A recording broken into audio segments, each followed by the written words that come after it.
Com o quarto e último filme aí da franquia chegando no cinema, começa aqui hoje a nossa maratona Invocação do Mal. Vou postar aqui um review por dia, um de cada filme, já em preparação aí pro quarto filme. Eu já vi o quarto filme, mas não posso falar nada ainda, justamente aí por conta de embargo. Obviamente vai ter crítica aqui, mas cara, vamos lá, vamos voltar um pouquinho no tempo, vamos à ordem dos fatos aqui, tá? Tava tendo uma maratona de Invocação do Mal aí, cara, em todos os cinemas do Brasil, teve aqui na minha cidade. Eu fui ver o primeiro filme não vi no cinema na época, eu tinha, sei lá, 12 anos na época e como eu já falei aqui, eu era uma criança absurdamente cagona. Quando eu era mais pequeno, mais adolescente também, eu sempre tive na minha cabeça que o gênero do terror era uma parada extremamente genérica. Seja um Chuck, seja um, sei lá, atividade paranormal, nunca me interessou. Eu nunca tive interesse nenhum por esse tipo de filme. A primeira vez que eu vi essa Invocação do Mal, cara, eu tenho uma lembrança boa, foi bem no ensino médio. Eu lembro que a gente fez uma noite do pijama na escola mesmo, foi tipo nos últimos dias de aula, a gente alugou um projetor, a gente, cara, colocou colchão bem na quadra, a gente pediu pizza e a gente assistiu Invocação do Mal 1 e 2, cara, foi muito da hora, ver de fato em grupo e eu não consigo nem me expressar o quanto, mesmo assim, eu me caguei. E desde aquele dia também já começou uma admiração muito grande pelo filme e justamente pelo James Wan, que eu já admirava ele justamente por alguns outros trabalhos. Cara, já começando aqui, o ponto mais destacável aqui dessa franquia pra mim, e que é um cara que, cara, de fato, ele revolucionou muito o terror, primeiramente com os Jogos Mortais de 2003. 2002 ou 2003? Acho que é 2003. Ou é 2004? Eu não lembro. Pós os Jogos Mortais, ele faz Sobrenatural 1 e 2, que são dois filmes que eu gosto demais. Ele faz Invocação do Mal em 2013 e em 2015 ele faz o Velozes e Furiosos 7. E é um filme que, cara, assim, ele consolidou de fato o nome dele no terror, no caso, ele revolucionou o terror, que nem eu falei. Mas eu acho que no Velozes 7, cara, ele conseguiu dar um passo a mais na carreira dele, que eu acho que foi o Invocação do Mal que justamente proporcionou isso pra ele, porque o Invocação do Mal foi o que levou o nome dele de fato aí pra Hollywood. Tanto o primeiro Jogos Mortais, como foi um filme de franquia que teve mais 10 filmes, eu sinto que o nome dele foi se perdendo com o tempo por conta da franquia também. Ele ficou um pouco mais distante, ele só participou do primeiro filme. O Sobrenatural não teve tanta discussão, tanto se eu não me engano o primeiro filme saiu direto pra DVD. O Invocação do Mal colocou o nome do James Wan de fato mais pra cima em Hollywood também, tanto que o Velozes 7 tem muito maneirismo dele ali, principalmente na parte da ação, todo aquele jogo de câmera extremamente frenético, mas que eu adoro. É de fato o melhor filme da franquia. Eu conheci o James Wan na CCXP de 2023, apertei a mão dele rapidinho ali. Ele é um cara que ele parece ser muito gente boa, é muito bom a gente ver os nossos ídolos de fato, pelo menos minimamente conseguir apertar a mão dele foi uma parada muito significante pra mim. Um cara extremamente versátil, seja do terror à ação. Ele inclusive dirigiu tanto o primeiro e o segundo Aquaman. O primeiro Aquaman eu acho incrível, principalmente pela direção dele também, ele dá um molhinho a mais pro filme.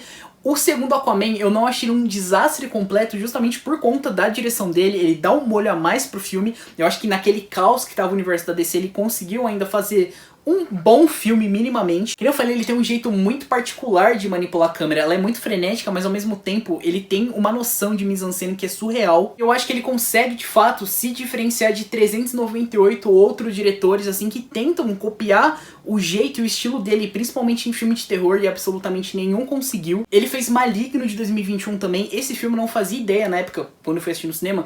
Eu não sabia que o filme era dele. Eles divulgaram muito pouco esse filme, foi bem na pandemia também.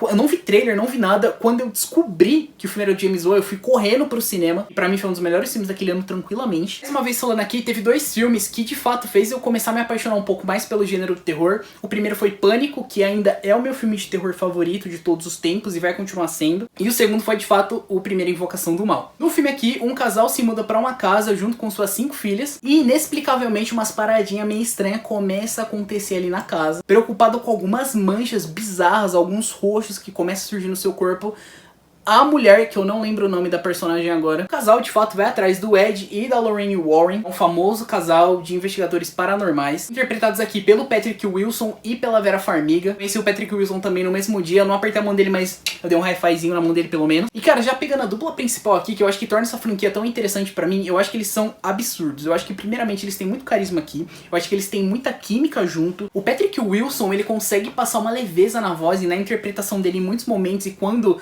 a narrativa exige que ele cresça, que ele berre, que ele faça muitas coisas ali, eu acho que ele se entrega 100% também. O filme faz você se importar com o Ed, com a Lorraine, e também faz você se importar com a família. Tem, cara, são 7 personagens na casa, no caso, mas eu acho que eles conseguem dar um destaquezinho, nem que seja um pouquinho, pra todas as filhas, pro casal também. E, cara, um destaque pro elenco, eu realmente não lembrava que elas estavam no filme. Cara, é muito início de carreira. Cara, a Joey Kim fazendo a Christine aqui, é um dos primeiros filmes que ela fez na vida dela, ela tá muito bem. E a Mackenzie Fox também, a nossa Murphy de Interestelar, ela tá muito bem no filme, ela parece um pouquinho menos. Mas, cara, é muito bacana, é um dos primeiros filmes dela e ela também tá muito bem aqui. Cara, o fato desse filme ser inspirado num caso real, eu acho que é o que torna esse filme bizarro e é um dos maiores motivos, acho, de todo mundo se cagar com esse filme. Eu gosto muito desse estilo mais anos 60 e 70 que o James Wan tenta apelar aqui, justamente esse filme se passa no ano de 71. Mas na hora que o letreiro, de fato, começa a subir, beleza, mas é um filme de terror, mas é um filme genérico de terror. Na hora que mostra que aquela porra de fato é uma história real, tomando cu, né? Óbvio que eles dão uma fantasiada a mais também, mas só o fato de saber que isso de fato aconteceu lá nos anos 70, dá um cagaço, né? É um filme frio e o James Wan manipula isso aqui muito bem. A paleta de cor aqui é muito boa, ele usa geralmente tons pretos, terrosos também, marrom,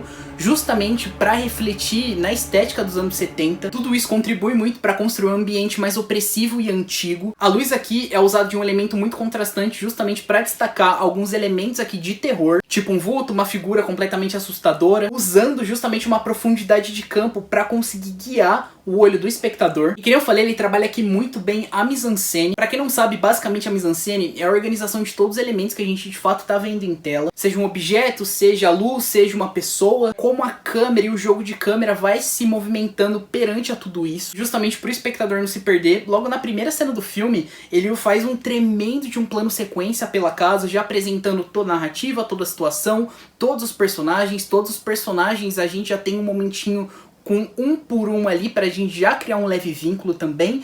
E eu gosto muito do jeito que ele vai passeando com a câmera justamente pela casa, pra gente entender a dinâmica da casa. A gente vai acompanhando cômodo por cômodo, seja a cozinha, seja a sala. Como o filme se passa, sei lá, 80% dentro da casa, a gente precisa ter de fato uma noção muito boa de espaço. Ele consegue passar aquilo muito bem ali logo na cena inicial. Em outros momentos a câmera passeia de uma forma muito deliberada e muito lenta também. Muitas vezes também usando planos absurdamente longos, o que dá uma sensação, cara, muito íntima com os personagens e muito claustrofóbica também. E todo esse jogo de câmera mais lento também permite que o público já assuma a hora do susto, a tensão é quase ininterrupta também, a gente já prevê o que vai acontecer, mas sempre que acontece, sempre que vem um jumpscare na sua cara, você assusta do mesmo jeito, mesmo já sabendo que vai ter a porra daquele jumpscare. Ele usa aqui também alguns zooms com a câmera, justamente para distorcer um pouco a perspectiva do personagem e para dar uma sensação também de vulnerabilidade, como planos um pouco mais de baixo para cima, que faz de fato o cenário parecer um pouco mais imponente e ameaçador. Em alguns momentos ele usa até alguns planos em 360 graus, que, cara, é absurdo. A estética mais documental, eu acho que difere esse filme dos demais também. Dá um charme a mais pro filme. Aquela cena do porão, cara, um grande plano sequência no porão também. E vai se foder, eu me caguei naquela cena também. Você pega o making-off desse filme, é muito interessante ver também que o James Wan usou muito, mas muito efeito prático aqui. Ver o making-off desses 3 filmes também é uma grande aula de cinema. Ver todo o jeito que ele manipula a câmera também, vindo mais de perto, cara, é muito, muito foda de ver. E é um filme, cara, de novo, que pra época, ele é absurdamente original. Muitos tentaram copiar tanto o estilo de narrativa e tanto esse estilo de filmagem do James Wan. E, cara, sei lá, 99,9% não conseguiu. Ele conseguiu deixar o nome dele no terror, ele dá um brilho a mais pro filme, ele dá um brilho a mais pra essa franquia aqui também. E pra mim, o maior ponto dessa franquia ser um grande sucesso já tá aí no 4º filme.